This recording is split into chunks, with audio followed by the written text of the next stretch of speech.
kita suka mencaci maki anak kita. Ini sebuah bahaya, apalagi kalau kita lagi emosi. Dan saya selalu sampaikan kepada jemaah, kalau lagi emosi, jauh daripada anak. Jangan jadikan anak korban. Jadi salah satu kata yang pertama dari 10 adalah caci maki. Yang kedua, kita menghina anak kita. Bagaimana menghina anak kita? Di depan kawan-kawannya. Kalau dia bersama kawan-kawannya di dalam kelas atau di sekolah, kita datang jemput, tapi kita suka menghina anak kita di hadapan mereka. Malah ada yang pernah berkata, saking menghina anaknya, saya heran bagaimana bisa punya anak seperti kamu. Apalagi di depan orang, di depan kawan-kawannya. Bisa di saat itu anak kita tidak nangis, tapi sudah mati rasa. Akhirnya menjadi hati kecil. Susah kita bina untuk menjadi anak saleh-salihah karena kita sudah hancur duluan. Sudah kita hancurkan duluan. Itu yang saya selalu sampaikan. Itulah namanya durhaka orang tua kepada anak sebelum anak durhaka kepada orang tua. Kalau ada sebuah berlaku yang tidak bisa kita terima, kita bisa nasihatin dengan cara yang baik, bukan di depan orang. Yang ketiga, selalu kita suka membawa bandingannya dia sama orang lain. Ini lihat, abang kamu jauh lebih pintar. Ini lihat, anak itu luar biasa. Kamu tidak bisa seperti mereka. Itu tidak bahaya itu. Ini mengakibatkan apa? Kecil hati. Yang kedua, benci sama orang itu. Akan menimbulkan rasa benci. Apalagi kalau dia punya adik-adik yang lain. Coba adik kamu, abang kamu, kakak kamu, pintar bacaannya, pintar ngajinya, pintar salatnya. Kamu apa sih? Jangan kita membandingkan anak sama orang lain. Kita yang dewasa aja, kalau ada orang membandingkan kita sama orang lain, kita tersinggung. Apalagi anak kita. Yang keempat, cinta dengan syarat. Aku cinta kamu, tapi syaratnya begini. Aku cinta kalau kamu ngaji. Aku cinta kalau kamu diam. Aku cinta kalau kamu tidak nonton TV. Berarti itu namanya cinta dengan syarat-syaratnya. Kalau mau cinta ya cinta, tidak usah pakai syarat. Dan yang wajib bagi kita sebagai orang tua, memberikan kasih sayang dan rasa cinta kepada anak kita.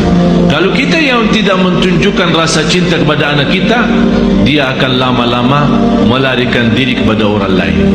Begitu dia melihat seorang yang memberikan perhatian dan kasih sayang, biarpun orang itu bukan keluarganya, orang jauh, begitu dia ketemu orangnya, dia malah lari belum orangnya. Sepertinya kehilangan rasa sayang di rumahnya. Yang kelima, kita menyampaikan kepada anak kita info-info atau informasi yang salah. Maksudnya apa informasi yang salah? Laki-laki tidak boleh nangis. Siapa yang bilang? Biarin dia nangis. Kalau dia nangis, ayo nangis lagi sayang. Bukan laki-laki tidak boleh nangis. Itu membuat apa? Mengakibatkan sakit jiwa. Karena setiap dia mau nangis, dia bertahan. Alasannya informasi yang salah, laki-laki tidak boleh nangis. Akhirnya dia tahan-tahan, menjadi beban, lama-lama sakit jiwa.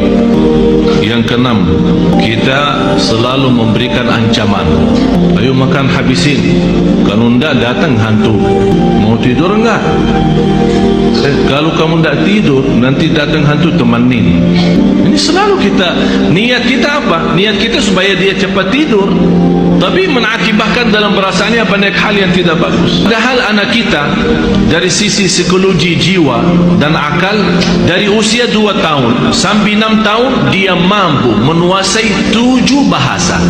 Ini bukan sembarangan. Ini ada orang keahlian psikologi akal dan jiwa membuktikan anak dari usia 2 tahun sampai 7 tahun, kalau diberikan perhatian sepenuhnya, dia mampu dari sisi psikologi akal dan jiwa mampu menguasai 7 bahasa. Tapi kenapa kita sia-siakan kesempatan ini yang emas yang luar biasa? Kenapa kita siakan? Yang ketujuh, kita selalu melarang anak kita berlaku sesuatu tapi tanpa sebab. Artinya tanpa menjelaskan kenapa boleh ini. Dia minta sesuatu, tidak ada. Saya mau ke sana, tidak boleh. Jadi kita suka larang, tidak boleh, tidak ada, tidak bisa. Tapi kita tambah menjelasin sebabnya. Kalau anda mau larang, tolong jelasin sebabnya. Boleh nonton TV kalau sudah malam, karena nanti mengganggu matamu. Sebab ada alasan kenapa kita larang. Kalau makan sampai habiskan makanannya, karena di dalam makanan ada barakah. Jangan nonton TV, ayo sana tidur. Ibunya megang remote, teng. Anak kita bisa pendiam ya. Mungkin ada di antara anak ibu-ibu yang suka lawan, tapi ada yang diam sudah masuk ke kamarnya. Tapi Allah Maha tahu perasaannya apa di saat itu. Dilarang nonton TV, malah ibunya enak-enak nonton TV. Bukan hanya doa mengharapkan anak salih-salihah, tapi ada contoh baik, ucapan yang baik. Yang kedelapan, menghancurkan perasaan atau menghancurkan kepercayaan anak terhadap dirinya. Kamu bodoh selama-lamanya, tak bakal jadi pintar. Astaghfirullahaladzim, ada orang sejahat itu? Memang kamu diciptakan oleh Allah bodoh seperti ini. Saya nyesal punya anak seperti kamu. Saya benci hari kelahiran kamu. Ya Allah, ini sudah betul-betul menghancurkan total anak kita. Yang kesembilan, kita berdoa terhadap anak kita doa yang buruk. Saking kesal perasaan kita sama anak kita, dan dia keluar dari rumah tanpa minta izin dan ridha kita, langsung kita, mudah-mudahan kamu celaka. Rasulullah sallallahu alaihi wasallam melarang orang tua mendoakan anaknya buruk. Kalau terjadi diijabah doanya, akan nyesal, kata Rasulullah. Biarpun ibunya, biarpun bapaknya betul-betul sakit hati sama anak, begitu dia mendoakan celaka, terjadi kecelakaan itu, pasti dia nyesal dan sedih, bisa nangis, dan bisa tidak memaafkan dirinya terhadap apa yang telah dia ucapkan.